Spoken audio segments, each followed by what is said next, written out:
자, 파이낸셜 타임즈의 보도고요. 캐나다, 아시아와의 무역 확대로 탈미국 의존 가속화라는 헤드라인입니다. 어떤 내용인지 함께 보시겠습니다.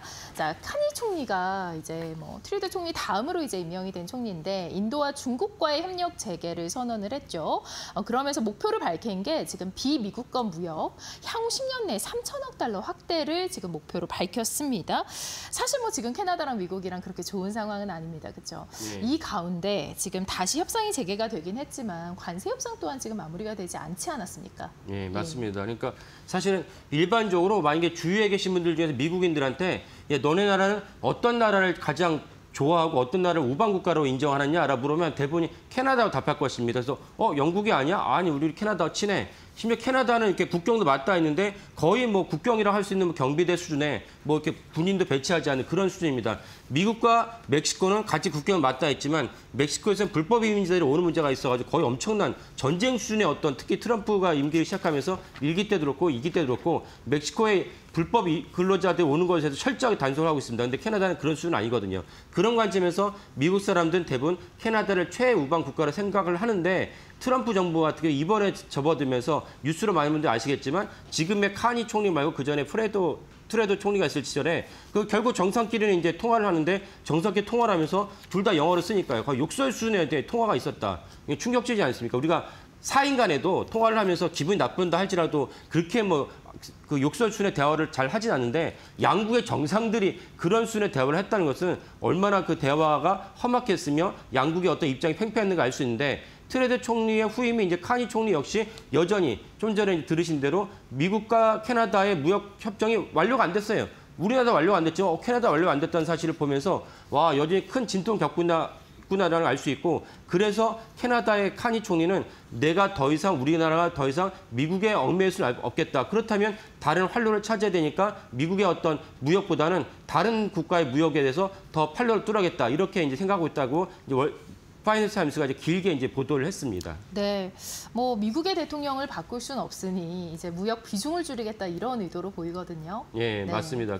현명한 처사이죠. 그러니까 트럼프 대통령이 캐나다를 계속 못 살게 구슬 때 그렇다고 해서 심지어 캐나다 가서 투표를 할 수도 없는 거고 네. 러시아나 중국처럼 미국의 다른 방식 로비를 해가지고 이제 그 정치권에 어떤 영향을 끼치는 방법도 있겠지만 그 카니 총리는 이제 현명하게 그렇다면 미국의 비중을 줄인 대신 미국과의 무역 거래를 갖다 줄인다보다는 비중, 그러니까 캐나다의 전체 무역의 규모 늘려야겠다. 그래서 이번에 에이펙 정상회담 때문에 경주에 옵니다. 네. 경주에 오니까 그 카니 총리 입장에서는 이번에 에이펙 정상회담을 기점으로 해서 시진핑 주석하고도 회담을 하고 우리나라하고도 뭔가 긴밀한 관계를 터야겠다. 그래서 파이낸셜 타임스의 보도를 보면은 이거 뭐라 표시했냐면 인도 퍼시픽, 그러니까 인도와 그 태평양과 일본, 우리나라를 비롯한 이런 무역 국가의 어떤 그 거래를 갖다가 더 증진시키겠다. 현재는 미국과 그 무역 규모에 비해서 인도 퍼시픽 무역 규모가 거의 어떤 5분의 1 수준에 불과하다. 이러니까 더 늘리겠다는 것이 이제 파이낸셜 타임즈의 보도고 카니 총리의 전략이다. 이렇게 볼 수가 있겠습니다. 네, 지금 말씀하신 대로 이제 10월 말에 이제 카니 총리가 방한을 합니다. 그런데 한화오션 사업장을 방문한다라는 얘기가 있는데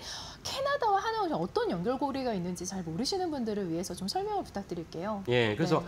파이낸셜 타임스가 아까 큰 구조에서 아까 한국도 무역 규모를 늘리겠다 얘기했는데 거기서 지목한 기업이 어디냐면 하나오션입니다. 왜 하나오션 지목했느냐? 캐나다와 한국, 그다음에 그 하나오션과 HD 현대중공업 사이에 무슨 일이 있냐면은 지금 현재 캐나다가 잠수함을 갖다 발주하려고 합니다. 왜냐면은 결국 러시아도, 캐나다도 지도를 보시면은 당연히 러시아랑 또 이제 맞붙어 있습니다. 물론 중간에 이제 그 태평양에 있긴 하지만 그러니까 러시아랑 맞붙어 있고 캐나다도 나토 회원국의 일부이고 그러니까 캐나다 입장에서는 그 해양의 어떤 해군을 갖다 증강시켜야 되는데 그동안에 있던 해군의 잠수함이 상당히 노후화됐다. 그래서 새롭게 잠수함을 발주하겠다. 근데 발주하겠다 그러는데 이 물량이 무려 64조 원이나 됩니다. 그러다 보니까 이제 하나오션 입장에서 이 물량을 따내느냐 따내지 못하냐는 하나오션 입장에서 큰 어떤 그 전기가 마련되고 이래서 하나오션이 공들이고 있는데 이번에 마침 캐나다 카니 총리가 방문을 하면서 하나오션의 조선소를 갖다가 이제 방문할 거로 여겨집니다. 그렇다면 이제 이거를 기점으로 해서 한국 입장에서도 캐나다 입장에서도 한국과 캐나다의 무역 규모를 갖다 더 늘리면서 그 하나오션 입장에서는 그 북미의 캐나다의 이제 방산 사업을 본격적으로 진출할 수 있는 그런 교두보를 쌓을 수 있는 중요한 분기점이다. 이렇게 볼 수가 있겠습니다. 네, HD 현대중공업과 또 원팀으로 참가하는 수주전이지 않습니까? 예, 그 그렇습니다. 규모나 이런 부분을 좀 말씀은 해주셨는데 경쟁사도 있지 않아요? 예, 맞습니다. 그러니까 경쟁사부터 네 곳이었는데 네. 두 곳은 이제 탈락을 했고 마지막에 이제 파이널 2에 있는 것이 이제 독일의 티센크루프, 지난번에 한번 설명드렸던 독일의 예. 티센크루프고 그다음 우리나라의 하나오션과 HD 현대중업이 한 팀을 이룬 원팀 코리아가 그래서 이제 두 개의 기업만 남아 있는 상황입니다. 그래서 이번에 아까 말씀드린 대로 그 카니 총리가 이제 울산의 사업장을 거제도 사업장 방문하면서 하나오션을 방문한다는 것은 하나의 관계자 입장에서 되게 고무적 일이고. 그리고 이미 지난주에 그 캐나다 실무진들은 그 거제 조선소를 탐방했다라는 보도가 나왔습니다. 그러니까 그런 점에서는 또 캐나다 입장에서는 이게 국방이고 한두 푼도 아니고 무려 이제 64조, 65조에 대한 거액이다 보니까 왜 이렇게 그 규모가 크냐? 사실 잠수함 12척 자체만으로는 그렇게 크지 않은데 잠수함 발주한 다음에 반드시 AS가 있어야 됩니다. 그러다 보니까 규모가 커졌습니다. 이런 관점에서 하나오션이 카니 총리의 방안에 엄청 공들이면서 일거수일투족을 갖다가 이제 그 밀착 마크하면서 필요한 정보를 그때그때마다 제공하지 않을까 싶습니다. 그래서 이거는 하나오션과 우리나라 조선사뿐만 아니라 한국 전체의 커다란 분기점이 되는 중요한 사업이다 이렇게 볼 수가 있겠습니다.